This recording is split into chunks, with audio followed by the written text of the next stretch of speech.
అడిగి వచ్చినవాడు పరీక్షించడానికి నారాయణుడు వస్తాడు.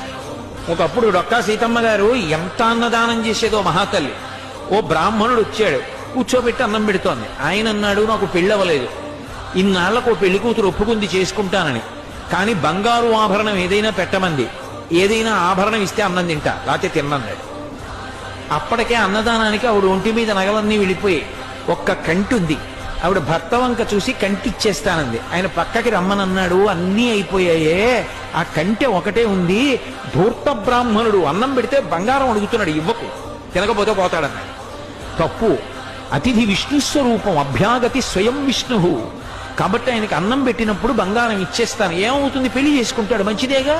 కంటె ఒంటి మీద ఉంటే ఏమవుతుంది, శాశ్వతమా? పుణ్యం శాశ్వతం, ఇస్తానంది, నీ ఇష్టం ఈ. కంటె తీసి ఇచ్చింది. ఆ కంటి తీసుకెళ్లి అరిటాక్ కింద పెట్టి ఆయన అన్నం తినేశాడు సంతోషంగా. ఉత్తరాపోసనం పట్టాడు, చేయగడుక్కోవడానికి బయటికి వెళ్ళాడు. ఊరంతా కలిపి ఎంత ఉంటుంది ఆ గన్నవరం.